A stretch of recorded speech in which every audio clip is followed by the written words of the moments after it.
Yeah. Um, or I get the it. others. Yeah, Uh-huh. I get it. So you can definitely go these routes. The thing is, you need to understand that if the market is very competitive, you need to have some sort of an edge on top of them. So it's not that easy to just go into a market that already exists and win in it. It needs to be, you need to have something new in addition to that. Now you know your customers, so you might already know what they need and currently hard to find solution for. Um, if you're gonna build an upsell app, you're going to be my own competitor, and Marwan did the same. That's completely fine. Like I don't really care, but to be honest, it's super crowded already. It's like, let's say Uh-huh. that you want to build a reviews app. You have 0% chance to win over Stamped and Judge Me and Looks and other reviews and all these ones because it's already super competitive. Uh-huh. You need to figure out something that is a little bit unique. It doesn't have to be crazy unique, but just look at new things that are coming out. So, so I was thinking, and that might be like, I mean, yeah, I'm not develop. I don't know how complex that is, but it's yeah. I mean, I assume that that's assumption. Like AI landing page builder. You give it like a product, you Insane. give it like a link, and then it's kind of like gathers the information and puts the landing page for you. So I would, instead of that, I mean, you can go this route. I would go to Uh huh. something that is more structured, maybe, and it's more simple, and have room for this. So you do have, if you want to go for a product that is scalable, that is generating revenue, it doesn't have to be upsells. I would go maybe for something more like marketing automation. So I would Uh go huh. either with ads or with um, email or SMS like marketing channel that is not necessarily related to the store, and then you can use way more powerful AI, I think, in that case, because each email that you send every week requires new copy and a new discount or a new promotion. Uh And it's huh. something that people usually struggle with because they need to rewrite it every time. With landing page, you create a good one, and that's it. It can run for a long time. With email, there is an additional value with AI. Are you talking about ChatGPT, right? You've seen it. Yeah, something like let's say you wanted to kind of like create yeah, it's let's say you give it like idea or you give it like a product page and then it's kind of like analyzes it and like and makes this like yeah. Yeah, so I don't have much experience writing AI code because Uh-huh. it's super advanced. But there are different modules or different how do they call it model no, not models yeah models that you can use that are existing AI that you can take advantage of. The most powerful one is by far ChatGPT. If you need the image processing, you can use the DAL-E, which is also good. But to building a formation of a page, I don't know if there is anything like it. So you should look for it. Amazon also have very cool APIs. I'm considering about using some of them. For example, AI for product recommendations. They have something like that. That might be Uh-huh. good for Shopify as well. Um, yeah, so again, I think if you build something that is good enough, it doesn't have to be crazy. You can sell Uh-huh. it for a lot of money just for your own customers. But if you want to take it to the next level and make it a product that people know by its brand, then you need to come up with something that a little bit new. I wouldn't go for an existing field. I would try to find something else that is new. For example, Uh-huh. wait, most of your customers are Shopify Plus customers. Uh-huh. So there is the new checkout With extension with reconvert. with Reconvert. Now Oh, we you have mentioned like we have you asking me if our client. No. It's so this program is like it's a lot of like beginners. So there's a lot of people that they're just starting with Shopify. Right? We're kind of like training them. So like probably like 10% of them like succeed and like their stores become, like 6, 7 figure stores. But that's just percentage. Most of them like, got it. they kind of like switch to another opportunity after a few months. Got it. Listen, so I would. The thing is, if you look at e-commerce, there are still a lot of things that nobody still took care of. Upsells Uh-huh. definitely taken care of. I'm not saying you can't build an app that is going to be successful. I'm just saying it's going to be a little bit more competitive compared to building something that is new. And if you look at Uh-huh. if you look at new stuff, I think a few of the most painful things right now around e-commerce would probably be somewhere around A/B testing. I think there is a lot of issues there. There is not a single tool that allows you to run automated A/B testing across the entire store automatically, like creating A/B tests for you and continuously optimizing conversion rates. There is nothing like it, and it's definitely a tool that I think every merchant would probably need. If you look at shipping methods and shipping optimization, there is nothing around that. You can just run a software that automatically keeps running different titles or different price plans for shipping alone, and that can be a game changer. Just that, like if you take a high volume store and continuously optimizing just this, or product pricing, for example. So there are a few apps. Wow, product pricing, yeah, good one. Yeah, if you look at product pricing, there's a lot of apps that let you just compare two prices, run an A/B test, and that's it. But if you really want something valuable that people can keep for a long time, you would build a software that runs simultaneously tons of pricing tests across different products. And once they have a winner, they're going to start another test. So that, let's say, over 5 or 6 or 7 tests per product, then you'll start actually seeing some results. And you can do the same with price, with compare to price. It can be specific price points based on margins. It can be if you want to look at, I don't know, a round number compared to .99, compared to .95, compared to .50. So you can try that. And another example would be maybe, I don't know, automatically split testing the best product image across the entire store, find the best one for each product. These are things that can really hold on for years. I mean, merchants can still run it. It's not like if you run a single A/B test, the test is done. And then basically the issue with all the A/B testing apps in today's market is that they require work from the merchant.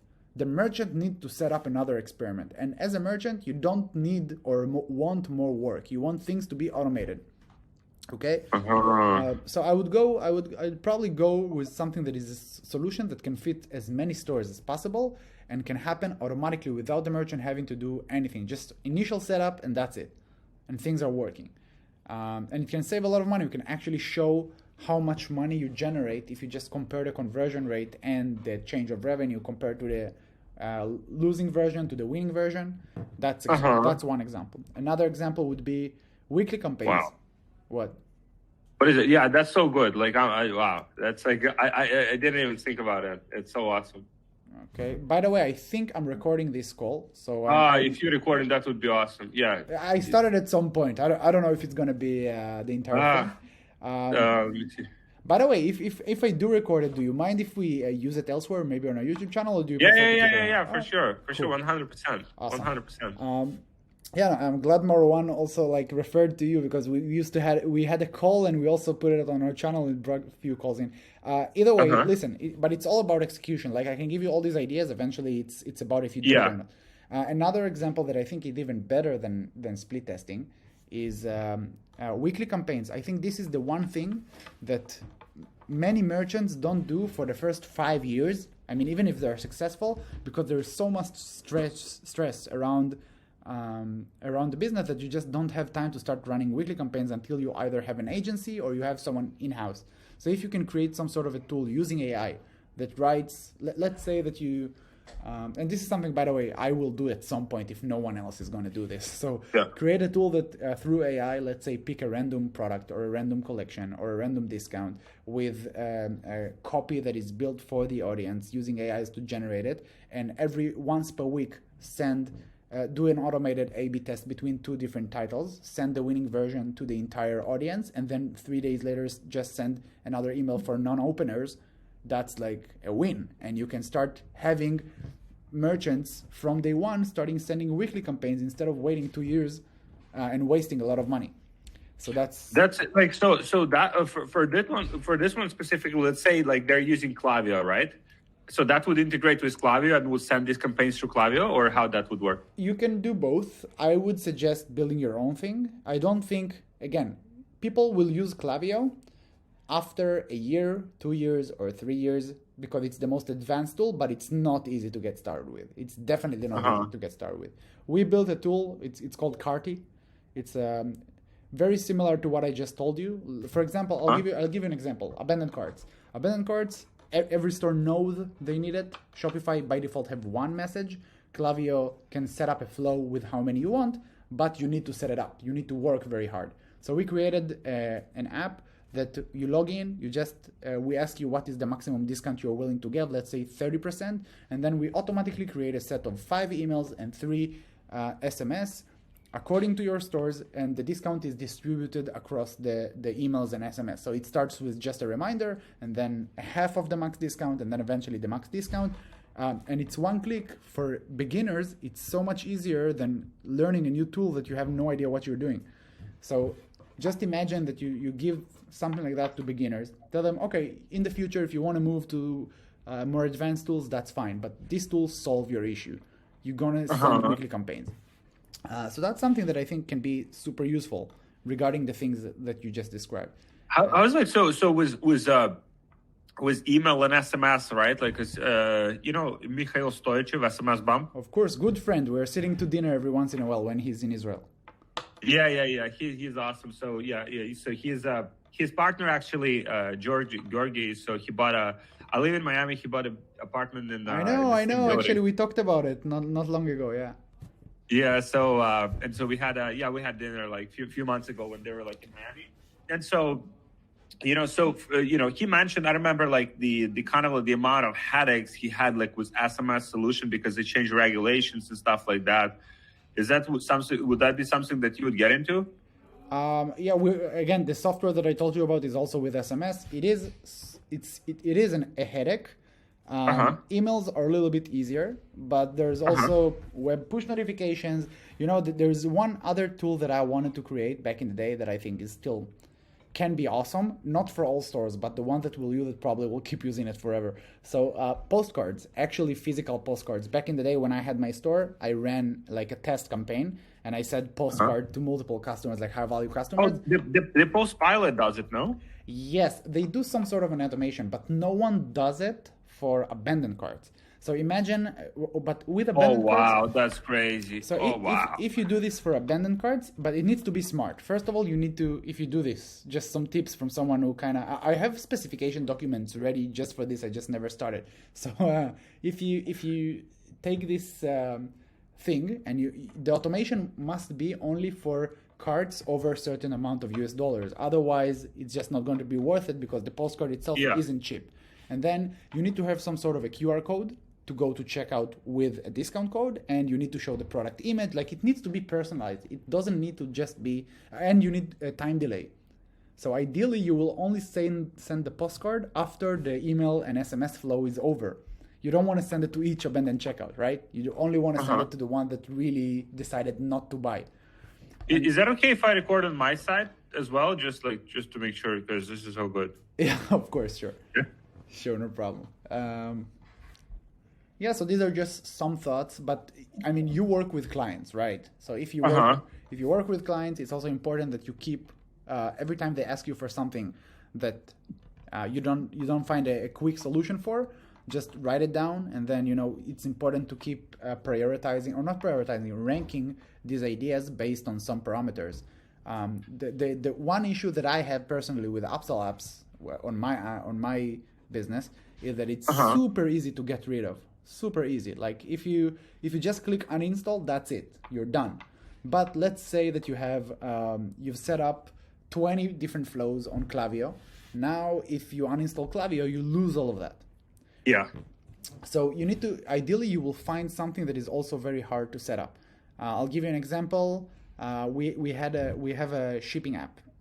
This one is, once you have shipping set up on your store, you never touch it again. If you really have complex shipping. Because it's too complex, you prefer not to touch it at all. So it's very stable. It's very, very stable. But there are also disadvantages to it because customers don't know what they want. So each customer requires some help from the support.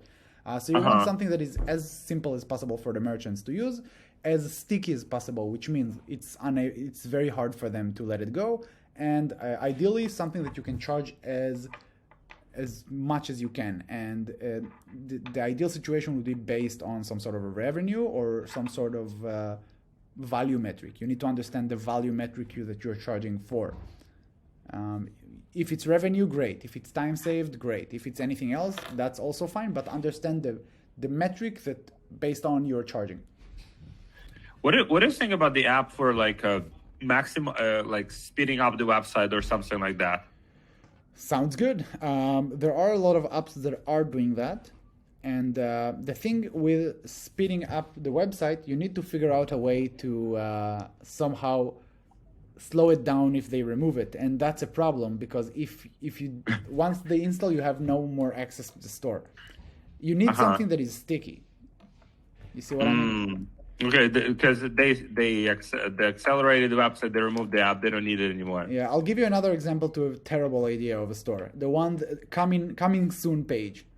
Okay, so you build this, you design the coming soon page. Once the store opens, that's it. You don't need the thing anymore. So you need to figure out something that is sticky, something that you can pay a lot for, and then there's another factor that you need to consider, which is complexity. Complexity can be both good and bad, because for complexity, if it's very complex, it can be bad because it's going to take a long time to build. On the other hand, once you have it, it's very hard to copy. So ideally, the ideal situation would be a product that the initial step would be super simple, and then after that you can build it to something more complex that is going to be harder to copy. What do you think about the funnel building tools, like like for example, like ClickFunnels, but for e-commerce? Are you familiar with ClickFunnels? Yeah, of course. But if you want to build it for Shopify, it's a problem. Because Shopify is not going to allow you to go to an external checkout. I think they now limited it a lot. So I don't know if. Because they want you to sign up for Shopify Plus to have like more customizations on the checkout. Yes, you do need to go through that. I think, by the way, there are a lot of ideas to how you can find different ideas if you're still looking. I think we brought up a few very good options for you to go with, but if you want to keep exploring more ideas, I would there's so many ways. First of all, you can go to other e-commerce platforms and find solutions that are available there, very popular and not available on Shopify. That's a good example. Another way would be to look at the categories at Shopify. So just go through all the categories available, all the collections and categories in Shopify, and figure out places where there is just not much competition. Okay, and then you can build something like that. And like something, if you see, I don't know, for example, I not long ago I had a friend, I told him to build a staff management app for Shopify. He's now at like 20-30K a month just building this software, and he had nothing to do with Shopify before. Because I saw this category, it had 8 apps, so it was very easy to get in. Anyone searching for it finds you. Staff management, what it does? It's basically like, do you know HubStuff? HubStuff, Time Doctor. Okay. Time, kind of like measuring time, like how much people spend, like freelancers and stuff. Yes, I clock in, clock out, different tasks, everything built in for Shopify stuff. So he built that. Interesting. Yeah, he built that, and it's growing every month. It's very stable, and that's like account-based type of software. So for every new employee, you have to pay an extra month. Similar to how it works with account-based. So that's another option. Another option, and this is a little bit more complex. It requires some code, but you can get someone on Fiverr to do it for a couple of, I don't know, maybe $100. Run a script on the App Store that's going to run all the autocompletes. So 2 letters, 3 letters, 4 letters, take all the results from the autocomplete in the search, okay? And then ideally, you would also go for each result and see how many results in the search there are. For example, if I type in Reco in the search results, it's going to give me reconvert, it's going to give me recommended product and a bunch of other suggestions. And if I click each of them, I can see in the search results how many results are there. So if you see things that are highly searched for and there are very little results, then you can find an idea for an app because people are searching for it, but there are no solutions. Wow, that's so good. Where are you going? All right. Yeah. No, I'm joking. Wow. Okay. So so you would go like highly. That's interesting. Wow. The way you think it's crazy. It's like you see these ideas like everywhere, like ways to. Ideas are all around you. You just need to write them down and prioritize them based on a few factors. It doesn't have to be just the factors I gave you. You can think about other stuff as well. For example. No, I'm just Yeah, saying. yeah. And another example could be if it's a product that can be exported to other platforms as well. I mean, if it's built just for Shopify, then you're in a trouble. But if it's something you can easily expand to WooCommerce and Magento and Wix, on the long term, you can aim for more revenue and expansion and more security for your business. Uh-huh. Just an example. I mean, but again, there's plenty of money to be done just on Shopify. I'm just giving you an Yeah. example here. Yeah. Wow, that's so good. So like these standalone, I'm just like, I have no idea, like in terms of like software development. So these like standalone, let's say, if I wanted to build like a landing page builder, like specifically for like selling like e-commerce products, whatever, is that expensive to do, like to build an app like that?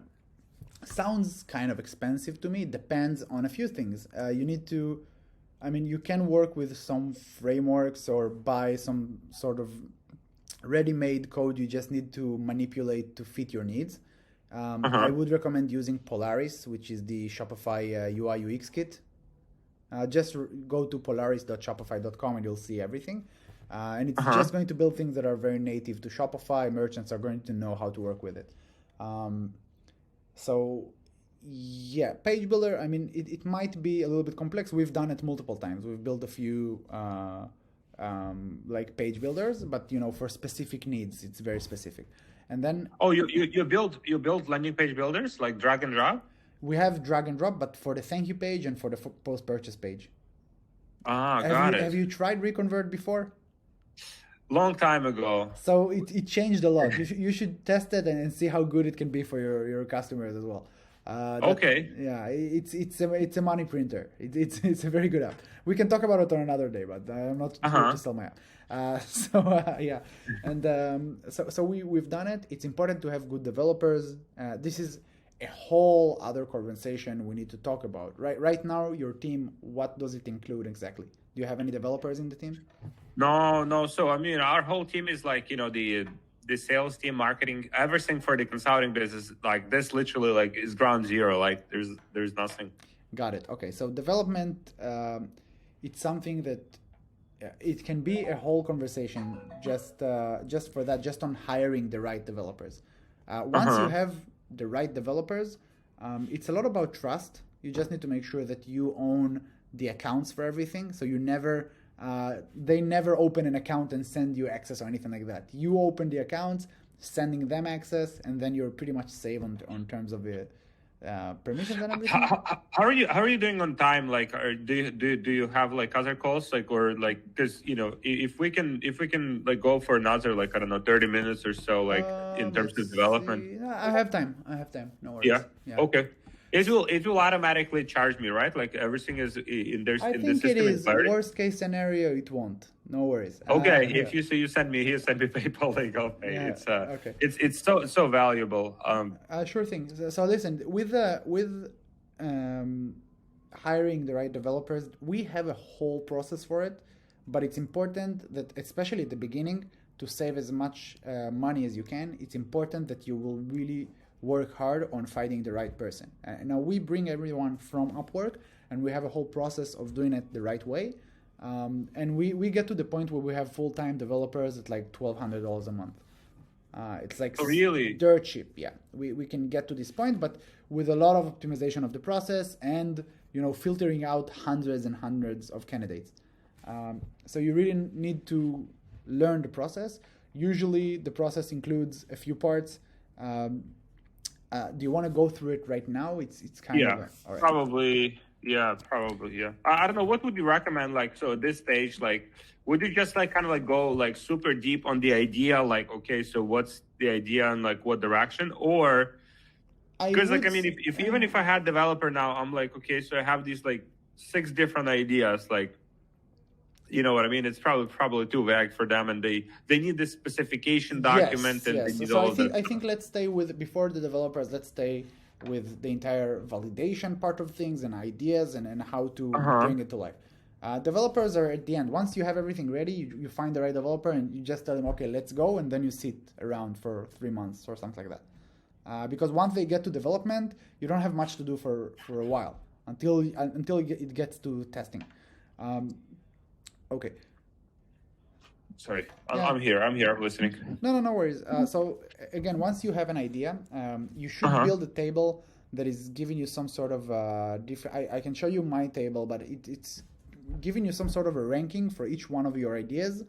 Uh-huh. Let's say that you're giving it how much you can charge for it, a score from 1 to 10. How sticky the customers will be, 1 to 10. How easy will it be to market the app, 1 to 10. How I don't know, complex it's going to be between plus 10 to minus 10. So you give it a few different parameters. Once you have Uh-huh. that, you should have some sort of a score, general score. You don't have to go by the highest one, but you can get the gist of it and decide based on that. And once you decided with the product you want to go with, what we've done in the beginning, we didn't go directly with Reconvert.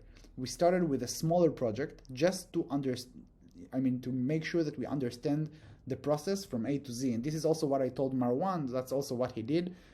Build a very simple app, like, I don't know, a swatches app or like a video embed, something simple, shrinking images, I don't know, something simple.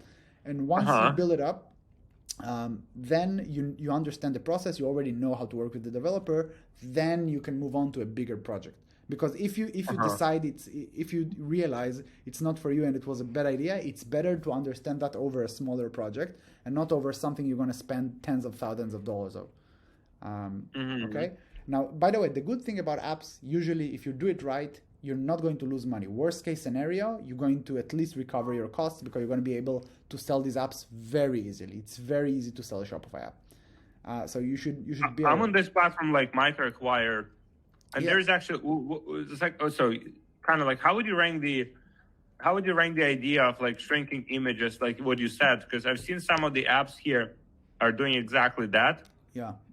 And they're like I don't remember the price here, but yeah, they're like. I don't know if I would recommend it. It was just an idea for the sake of the. Again, I would look for an idea, smaller one that is still a good idea. We talked about how to find ideas, right? You're going to list tons of ideas. Some of them are going to be bigger that you're going to love more. Some of them are going to be smaller but simpler. But still, you need to find one with high potential, low investment. Okay, so I'm not necessarily talking about image screenshot. Squeezing. I was talking in general. You need to find something that doesn't have tons of competition that you can charge maybe a few bucks for, but at least just run it. Okay, so let's say that we do have big project and small project we decided to go with. We're going to start with the smaller project. The next step, and this is very simple. By the way, you should check out our YouTube channel. We talk tons about the things, and everything is in there. So creating a specification document, it's basically you sitting down and writing everything about the product, from the different users. If there is merchant, there is you, the super admin, there are customers, each one of them, how is the flow looks like to him, from installation, pricing, dashboard, onboarding, and the functionality itself. And you need to be as brutally specific as possible. The more specific you are, the more realistic the time estimation the developer is going to give you. Okay. Would you be able to share like the specification like that, or any like examples? Yeah, of course. After the call, I can send you our original ones. Now it's in a much higher level, but I wouldn't expect you to start with that because it's going to be scary. Let's start. Yeah, at least something as a base, kind of like just to like. Yeah, on a theory level, I kind of like understand it, but then actually seeing, okay, so this is how it should look like. I will send you the first specification document of Reconvert. Okay, perfect. And then you can check it out. Just please don't share it around. How long you been you've been running this the Reconvert? Since 2018. Okay.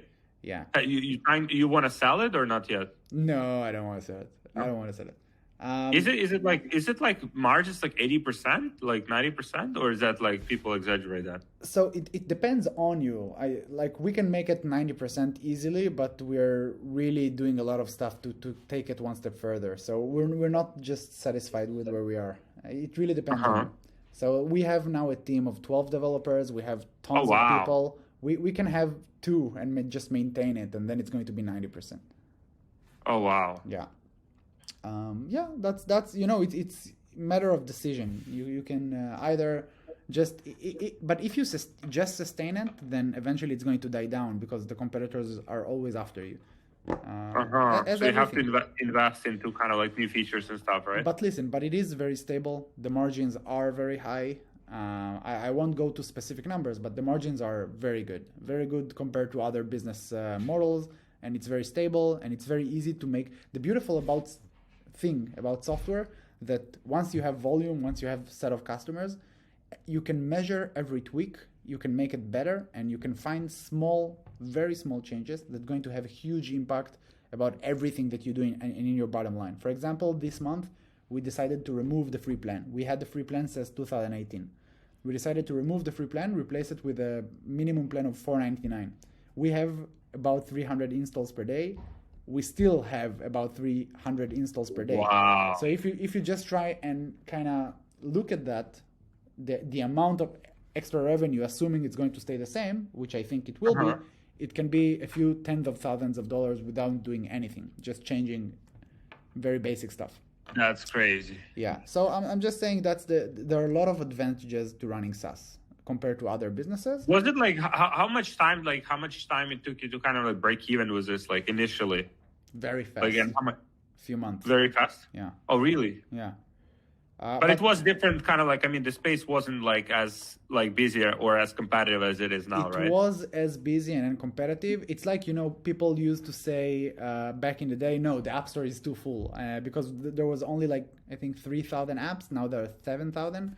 It's like with Shopify, people used to say, no, it's too much. When I got into Shopify in 2014, people said, no, there are too many stores. There are 700,000 stores. And the guy I learned from told me the same, that when he started, everybody said, no, there are 400,000 stores. It's too much.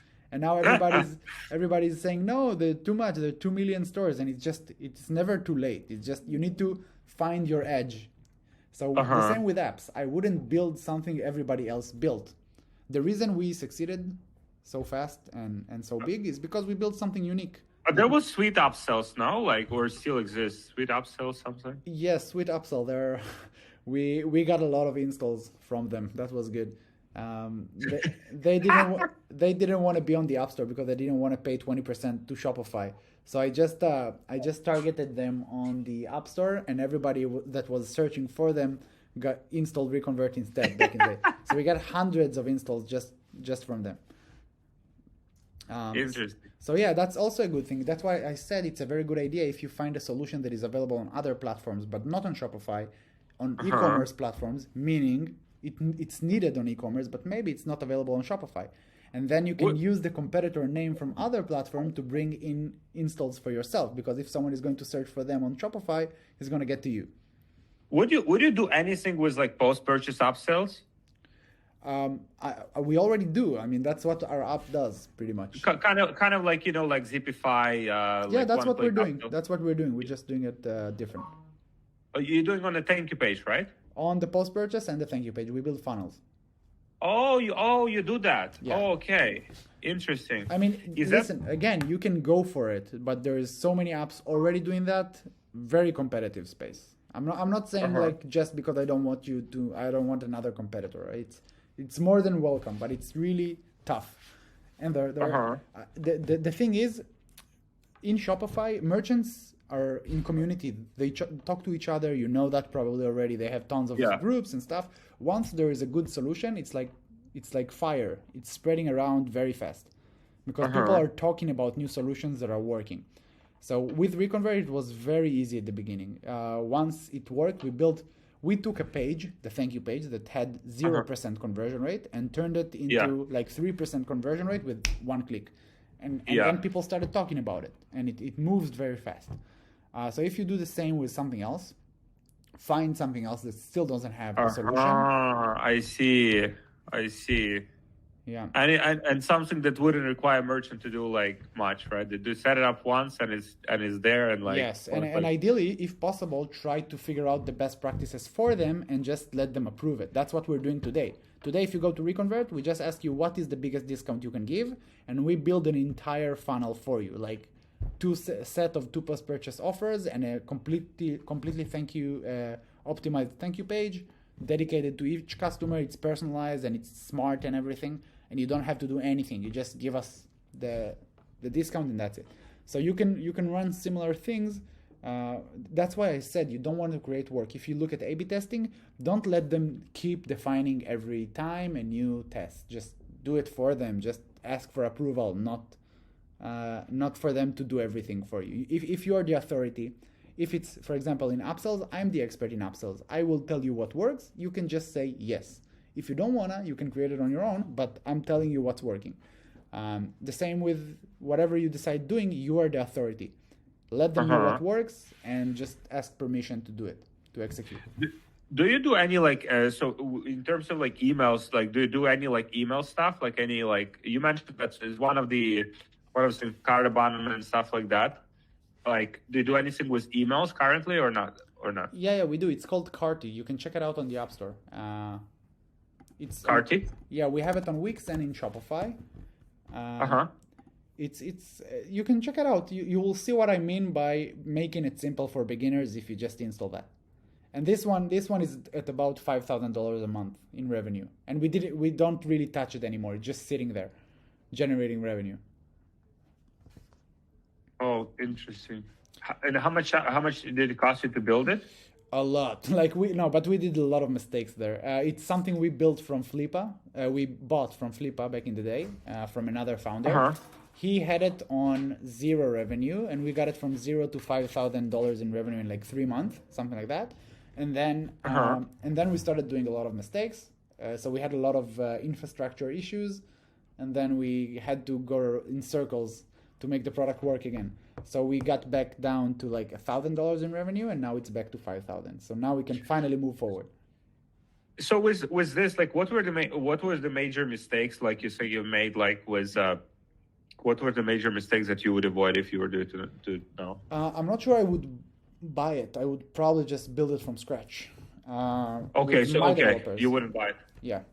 I would probably start from scratch. I'm not saying that it's necessarily a bad idea, but if you're not technical and you don't have someone technical in your team who can look at the code and tell you, listen, it's a good code, it's built well, we can manage it, then I wouldn't run around buying apps, because eventually it's buying the technical business.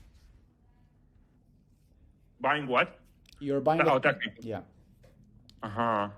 And listen, you don't need to be afraid about not being technical. Eventually, you just need to find the right people to help you, and that's. You don't have like a technical co-founder, right? Like you just work directly with developers. Yeah, I mean, I built this company with my sister. She's a little bit more technical than me, but we're both definitely not developers. So you're more like kind of like product people. Yes, product and marketing. Yeah. But again, you already have a business, so the only thing that and you have tons of ideas, and you know e-commerce all around, and you know Shopify, and you know merchants, and you know all of that, all the need a technical founder for that. You can use someone, and then it's going to save a lot of costs, because instead of paying, it's just going to be building it, but then you're giving away percentages of your business. So that's something to consider. But again, once you have a specification document and you really wrote everything down and you thought about everything, then the next step would be to find the right developer, and we can talk about how to get this done. But I don't think it's for this call. It's just going to be. Oh yeah, so here's what I'll do. I'll be getting these sessions like from you, because it's so valuable. So I will create like a bunch of. I'll put these ideas in. I'll get like some validation. I'll think about it. Kind of like what kind of ideas. Then I'll book another call to like finalize on that on the idea. Then I'll create the specification, and then maybe we can discuss the developers, or you can kind of like challenge me on the different like ideas that I'll bring. I'll be as upfront with you as I can, and brutally I'll even honest. take some of your ideas, and we'll build on them as well. It's important to be brutally honest when it comes to specification documents. Otherwise, just wasting so much money. Don't be forgiving when it comes to specification document. I will after the call. I can send you both the example of a specification doc, what it used to look like back in the day for us, and then I can also send you our table of ideas and what it looks like, so you can view it and see how we used to rank different ideas. what's your like, do you kind of like, so at this point when the business like, at where it is right now, like, do you focus like more attention on just like building like reconvert, or like, okay, how to like create like 5 or 10 more apps that will be in different categories? So we used to think building 5 or 10 more apps is the better way to go. Now we are focusing on reconvert for now. I'm not saying that's the final end of things, but we are rebuilding reconvert for weeks, for example, to expand. And we are expanding the product to be able to charge more, for example. So I told you that we have Carty. We are considering getting Carty into reconvert and be a separate module. And then we're going to have the upselling module, and we're going to have the marketing automation module. And the idea of it is we do have a lot of merchants that's starting with reconvert before they start with Klaviyo or Omnisend or whatever. And if I can offer these services very easily, very for free, I can, not for free, but for cheap and easy to set up, much easier than Klaviyo or Omnisend, maybe I'm going to be able to get an extra $10, $15 a month from each beginner every month. And that's significant. So you can really do that. If you look at different apps in the ecosystem, you'll see that the bigger ones, slowly but steady, must build more. You can't just stay doing one thing. It doesn't work anymore. Those categories, like, so there is a triple whale, right? Like they started, I think last year, like fucking exploded. Like, I mean, raised like 20 million, whatever. I mean, they raised like a lot of money. So would you even get into tracking or like those kind of categories? Would you even consider that? Yeah, why not? I mean, I don't know how complex it is, but why not? It's a pain. I think it's a good niche. I think it's not exploited enough. Look at the App Store. And by the way, for example, if you're going after these ideas, if you just build an app like that and write in the App Store, let's just put it in your App Store listing, great alternative to Triple Whale, and what's the other one? There's another one. There's the Cometly as well. Yeah, just list them down. Everyone that's going to search the App Store for them is going to install you because you're going to be the only one there. I don't know why, but they're not on the App Store. So Triple Whale is not on the App Store? I don't think it is. I see. Wow, that's crazy if they're not. Oh wow, fuck. That's crazy. Because they want their like 20%, or they don't want to pay like 20%, right? Probably. I don't know what they want or don't want, but it's a good thing for you. Oh wow, this is crazy. It's I mean, you can build brand on top of their backs. How do you like estimate the search volume? Like, is there like a search volume tool? Like, how many people searching for specific queries? There are some things you can use. I wouldn't say it's super effective. However, what you can do is, first of all, you can use autocompletes. And then if you use 3 letters or 2 letters, and you can see the autocompletes, you know that the top ones are the ones that are searched the most. The ones that are at the second position or less, etc. And another thing you can do is once you have an app, you can use ads, Shopify ads. You can run, for example, an ad for Triple Whale for 1 week for $10 a click. It's going to be expensive, but after, let's say that you're getting visibility of 100%, which means everyone who searched for it saw your ad. Then you can know how many searches there was this week, and according to that, understand. Like you can then lower the click, the cost per click, but know how many searches are there. Gotcha. Wow, this was so good. Thank you so much. I will book another call once I have a few of these ideas, and just like we'll need you to kind of like challenge me and like. Sure thing. Anything you need. Also, if feel free to reach out for anything like resources. If you want also the like process this like outside of like the Clarity or whatever, like I can do that. I'll just send you, I think, my phone number. You can shoot me a WhatsApp. We can take it from there. It's going to be simple. Yeah, let's do it. All right, cool. Awesome. Thank you for the call. By the way, any chance to ask for a quick review after that on Clarity? Oh, 100%. It's 5 stars. It's yes. Glowing. Okay. Like it's all right. Yeah. Thank you so much. Appreciate it. And, thank you, Eric. Like so much. Oh, thank you. Thank you so much. All right. I'll book another call. Thank you. Bye-bye. Yeah. Bye-bye.